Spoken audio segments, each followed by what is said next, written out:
Welcome back to a jam-packed FFN. Speaking of jam-packed, that's one way to describe the schedule this week for North Augusta and some other teams. Yeah, the flooding issues in South Carolina have caused a lot of changes to the high school football schedule. For the Yellow Jackets, that meant a game on Monday. That turned out to be a shootout loss to Lexington, and then just 4 days later, another game tonight. Now, North Augusta having trouble holding on to the football. They lose the ball on the option pitch, have a bad snap, and it's recovered by White Knoll. Timberwolves in field goal formation.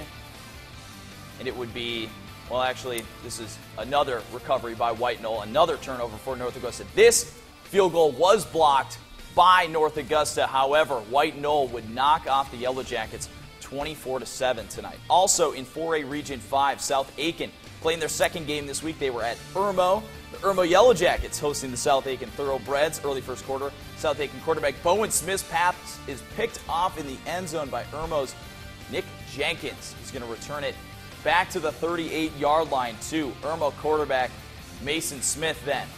On the next possession, fakes the handoff, and he keeps it and scores on the quarterback option. Irmo beats South Aiken 41-14 tonight.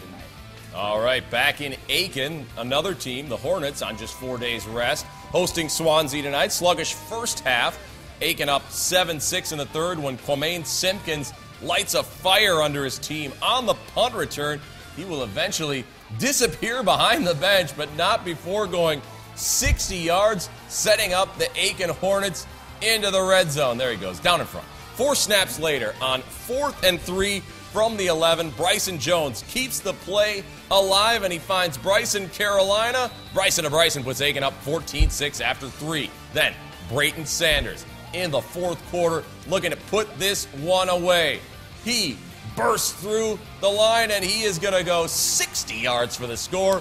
Aiken wins it 35-16, the final. In that same region, Midland Valley looking for a 3-0 start to region play, hosting Brooklyn Casey, down 7-0 in the first, but that's about to change in a big way. Dracon Carr pushes his way into the end zone for the tying score. Then, after an interception on Brooklyn Casey's next play from scrimmage, Carr makes him play again, putting the MV in MVP. The Mustangs score 14 points in 36 seconds to take a 14-7 lead. It was one of those nights where the ball just bounced Midland Valley's way.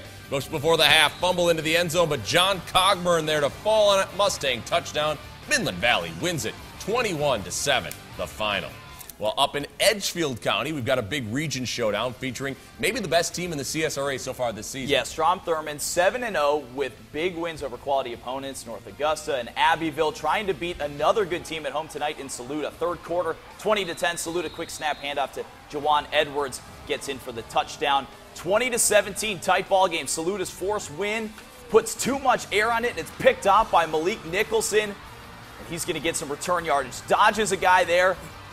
Takes it for the score, and Strom-Thurmond takes the lead. Still third quarter, 24-20 Strom.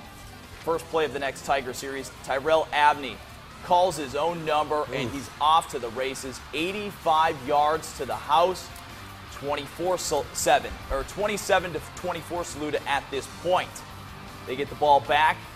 It's a quick snap and pitch to Malik Brooks.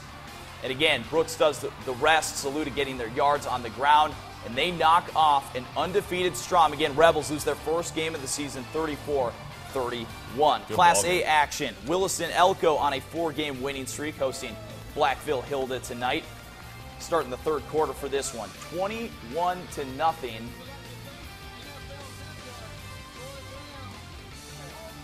Here we go. 21-0 Williston Elko. Troy Brown. Oh, that was Troy Brown getting the NFL Golden honor to the school that he went to at halftime. Very cool. But 28-0 Williston at this point. George Wilson. Again, they're going to run it in, and they're starting to pull away at this point. Williston up 35-0. A pick here, and that's going to all but seal it at this point. Williston Elko goes on to beat Blackville Hilda 35-7. All right, big game for Fox Creek tonight. If they want to stay in the hunt for a region title, they hosted Dixie at Lions Memorial Field in North Augusta. Opening drive for the Dixie Hornets. Davian Donald bounces outside, but he is going to be stripped by Jarrell Carter and Adam Hain, the senior safety, there to recover for Fox Creek. Ensuing drive for the Predators. Caleb Charlton hits Malik Hightower in the flat. He splits 2 defenders, nearly shakes off another, dives down to the 6-yard line, and the senior, well, he's fired up about that. A few plays later, Charlton again to Hightower, this time in the left flat. He dives between 2 defenders into the end zone. Touchdown, Fox Creek. They win big, 48-28, the final. Non-region game tonight for Ridge Spring Minetta, trying to avenge a 23-point loss to St. Joseph's last year. First quarter, Wyatt Nally going to hit his receiver on the helmet. The ball bounces to William Bendendahl for the interception. Wacky play there. Still in the first quarter, still scoreless. Tyson Bettis pitches to Jonathan Gibson. Gibson makes a cut, dodges a defender. He's in for the touchdown for Ridge Spring Minetta. They lead 6-0. Later, Luke Bynum hands off to Luke Bikulej. He gets in behind blockers. Touchdown Knights, and 7-6 St. Joseph's has the lead. Tyson Bettis later tosses to Jonathan Gibbs again, and Gibbs finds the end zone, but St. Joseph's wins a tight one, 20-12, the final. Well, that'll wrap up our SCHSL action tonight. Quick reminder that the playoffs got pushed back a week to accommodate teams needing to play makeup games because of all the flooding issues in South Carolina. Yeah, just 2 weeks left in the regular season in the GISA after tonight, so that urgency, there's a level of urgency in tonight's game, absolutely, in our Game Night Live. So coming up, highlights of Game 1 of our Game Night Live weekend doubleheader as Westminster hosts their rivals from Augusta Prep. That's next on Football Friday Night.